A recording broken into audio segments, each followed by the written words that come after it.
This course will be about getting a more inclusive public to the concert hall to listen to classical music, because there's a lot of subsidy going to classical music, but there's not a very widespread audience coming there. So in a gamified listening experience, we should attract a more inclusive audience to the classical music concert hall, and that would have to create a new social inclusive practice. I couldn't find my way through it because I'm a kind of person that wants to connect everything together and have a overall feeling of it. So that's where I bumped my head a few times, that I didn't have the feeling that I knew enough about the classical music part. So that really held me back from knowing what to do. We had an explanation in the beginning of 3 listening spaces, the heart, the mind, the body. So you could listen with your head very analytically and know the layers of the music. You could listen with your heart very intuitively.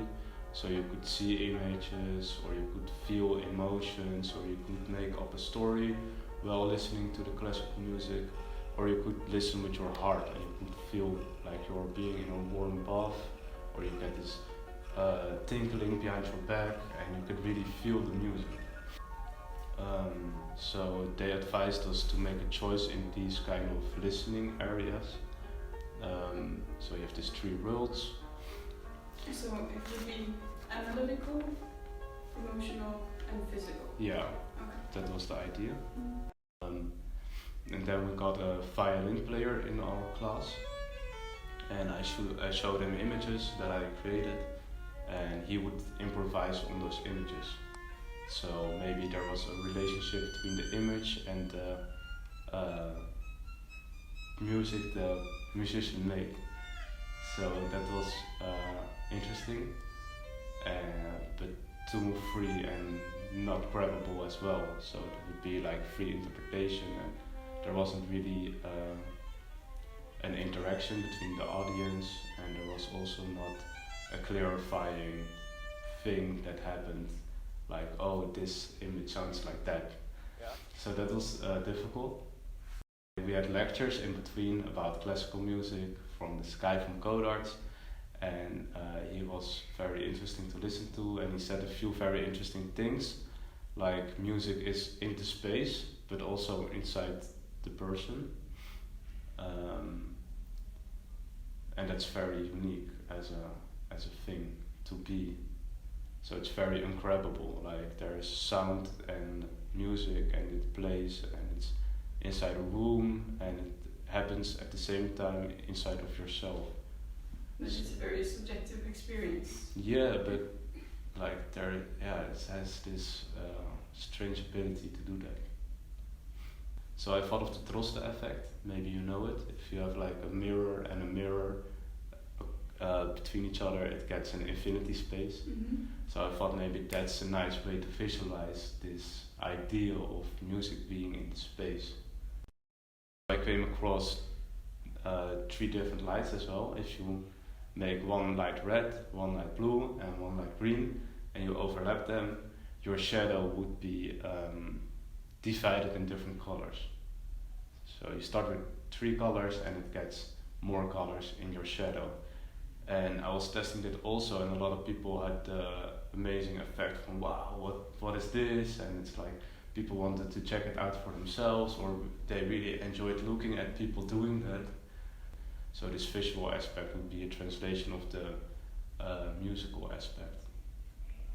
But then again and again it was very vague, abstract, and I had symbols, but they didn't make sense with the music because I didn't know enough about the music, and I didn't know how to get more familiar with the music, and it was a bit hard and abstract for the most people. So I was really looking for this way of creating aha moments and fascination via a visual aspect that would allow people to get more intuitive and more open to experience the music in different ways. So visual, emotional, and analytical. I thought of a game. I played it already with a djembe player, and this violist have these shapes in paper cuts. They could place it on top of the overhead projectors, the red, green, and blue lights, and the violin or the musician could play those tones, melodies, or notes. And people would play with it, so they could change the order of the triangle, the square, the circle, and again and again the musician would play it, and they get the sense of, okay, this is how it sounds, this is how I can look at the sounds, this is happening when I'm doing this. So the player of the game would really get a feeling of how the music works. But then I got feedback from my tutor, and he said it's more like a keyboard than something different. And I disagree a bit with that.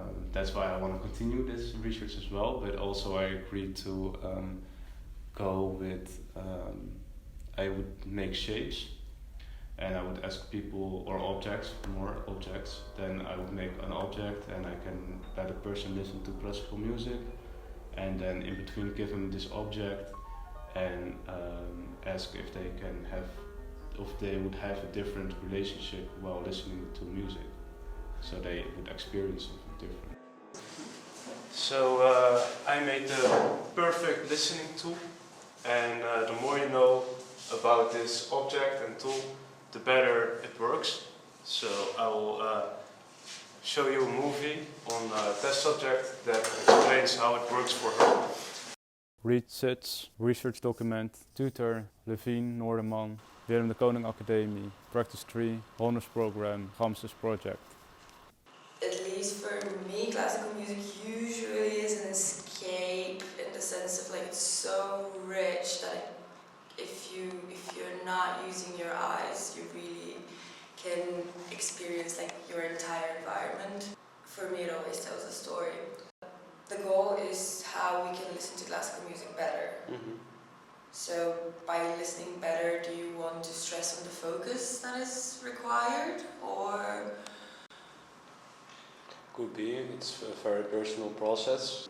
So I would like to give people the object, so they can have a relationship with the object while listening to the classical music. A comfort object is an object that people have an emotional bond with. A comfort object can be a teddy bear, a blanket, another soft animal, but also very different things. That the child first starts to rehearse and exercise with the help of a stuffed animal. A comfort object meaning that the object can calm you down in times of being nervous. In adolescence, animals tend to get put away. They become embarrassing, evoking a vulnerability we're keen to escape from. But, to follow Winnicott, if our development has gone well, what was trialled in the presence of a stuffed animal should continue all of our lives, because by definition, we will frequently be let down by the people around us. And I was wondering, does it help people to listen more focus or in a different manner? And for who works it and for who doesn't work it, and for what reasons? I think that maybe it's also very circumstantial and depends on the state in which the person is in. I was very happy that this was here, because I'm usually very restless, so I have this constant need to do something with my hands.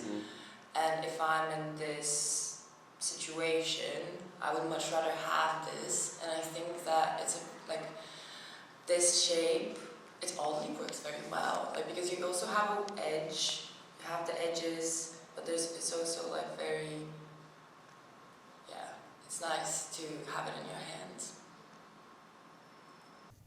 One of the open questions that remains is how my project can be compared to a bigger project or a different project.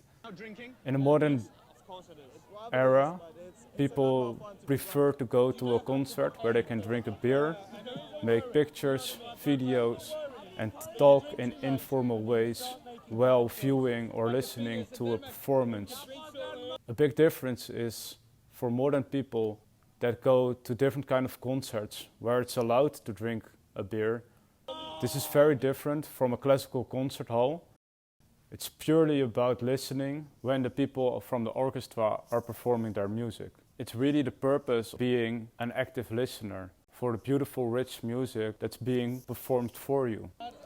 I think there is a kind of awkwardness growing into modern people that cannot allow their feelings to be shown or felt in the way that it's supposed to be in a classical music hall.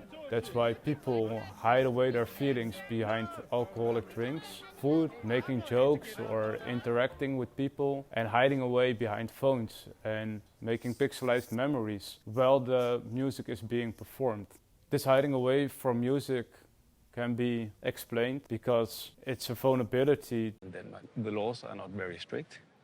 When you're coming up with ways to reduce teenage drinking, have you looked elsewhere in Europe to find any examples of how to do it? At the moment, the Icelandic example is quite popular.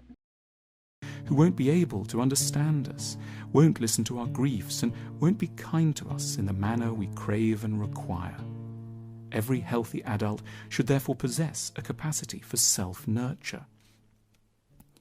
That is, for retreating to a safe, secluded space and speaking in a tone that's gentle, encouraging, and infinitely forgiving. That we don't formally label the understanding self, white rabbit or yellow bear, shouldn't obscure the debt that the nurturing adult self owes to its earlier. For this problem, I made a solution by creating a comfort object in the shape of a cup. So I took the cup from modern day music festivals where it's allowed to drink. I took this shape of a cup and I want to bring it into the concert hall so people can have a comfort object, an object that they feel familiar with, to help them and guide them into this process of feeling emotions and feeling the music. Because also with the blindfold, when you close your eyes, you can get much into, there's a more distinct relationship between the object and what you're hearing. So there could be something, but I cannot tell if it will work for everybody. Yeah. Okay. Do you have another question? What was the moment you decided to step back from the object? It was when my mind went on a trip, so I didn't really need anything physical to hold me here. Mm-hmm. So I could just, because also I was with my eye, even with the blindfold, I was with my eyes open. Mm-hmm. And I was like, okay, I kind of want to close my eyes and just like lean back. But then I don't, because this is kind of a, yeah, it is a connection to the real world, to the physical world, to whatever you're experiencing. So I didn't need it at a certain point. But then I came back in a way, and I was like, okay, I need to, it's like your,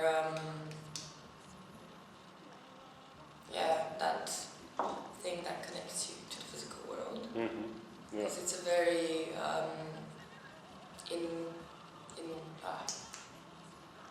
internal experience.